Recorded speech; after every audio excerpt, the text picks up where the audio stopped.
शांति। बाबा कहते मीठे बच्चे, ये पुरुषोत्तम संगम युग कल्याणकारी युग है। इसमें ही पढ़ाई से तुम्हें कृष्णपुरी का मालिक बनना है। बाबा के महावाक्य है 9 अगस्त 2025 के। बाबा कहते मीठे बच्चे, ये पुरुषोत्तम संगम युग कल्याणकारी युग है। इसमें ही पढ़ाई से तुम्हें श्री कृष्ण का मालिक बनना है, श्री कृष्णपुरी का मालिक बनना है। प्रश्न, बाप माताओं पर ज्ञान का कलश क्यों रखते हैं? कौन सी एक रिवाज भारत में ही चलती है? बाप माताओं पर ज्ञान का कलश क्यों रखते हैं? कौन सी एक रिवाज भारत में ही चलती है? उत्तर, पवित्रता की राखी बांध सबको पति से पावन बनाने के लिए बाप माताओं पर ज्ञान का कलश रखते हैं। रक्षाबंधन का भी भारत में ही रिवाज है। बहन भाई को राखी बांधती है, ये पवित्रता की निशानी है। बाप कहते हैं, बच्चे तुम माँ में कम याद करो तो पावन दुनिया के मालिक बन जाएंगे।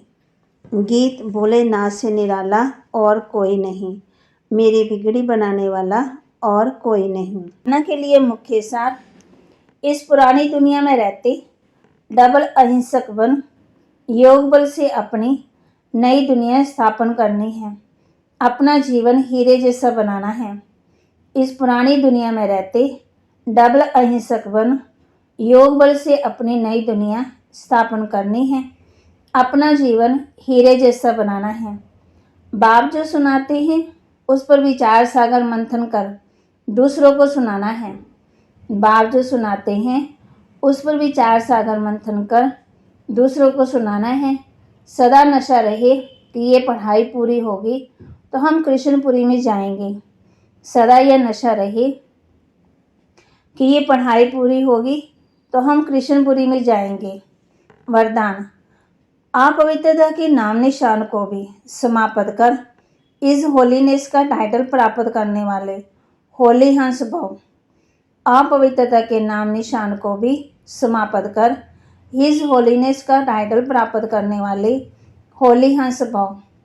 जैसे हंस कभी भी कंकड़ नहीं चुगते, रत्न धारण करते हैं, ऐसे होली हंस किसी के अवगुण अर्थात कंकड़ को धारण नहीं करते। वे व्यर्थ और समर्थ को अलग कर व्यर्थ को छोड़ देते हैं। समर्थ को अपना बना लेते हैं, समर्थ को अपना लेते हैं। ऐसे होली हंसी पवित्र शुद्ध आत्मा हैं। उनका आहार व्यवहार सब शुद्ध होता है। जब अशुद्धि अर्थात अपवित्रता का नाम निशान भी समाप्त हो जाए तब भविष्य में इस होलीनेस का टाइटल प्राप्त हो। इसलिए कभी गलती से भी किसी के अवगुण धारण नहीं करना। स्लोगन, सर्वस्व त्यागी वह है जो पुराने स्वभाव संस्कार के वंश का भी त्याग करता है। सर्वस्व त्यागी वह है जो पुराने स्वभाव संस्कार के वंश का भी त्याग करता है। अव्यक्त इशारे, सहयोगी बनना है तो परमात्मा प्यार के अनुभवी बनो। कोई भी कार्य करते बाप की याद में लवलीन रहो। किसी भी बात के विस्तार में ना जाकर विस्तार को बिंदी लगाएं, बिंदी में समा दो। बिंदी बन जाओ, बिंदी लगा दो तो सारा विस्तार सारी जाल सेकंड में समा जाएगी और समय बच जाएगा। मेहनत से छूट जाएंगी, बिंदी में लवलीन हो जाएंगी।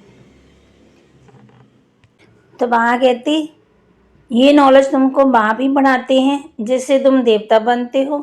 फिर ये नॉलेज प्रालोप हो जाती।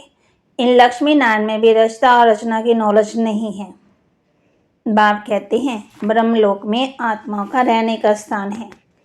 कलयुग के बाद है सतयुग। सतयुग में था एक ही देवी देवता धर्म। तुम बच्चों के लिए संगम युग, तुम्हारे लिए कलयुग अब पूरा हो गया। बाप कहते, मीठे बच्चों, अब मैं आया हूँ तुमको सुखधाम शांति धाम में ले चलने के लिए। बाप हम बच्चों को समझाते हैं, तुम जानते हो श्री कृष्ण की आत्मा ने 84 का चक्कर लगाया, अब ही श्री कृष्ण के नाम रूप में आ रही है।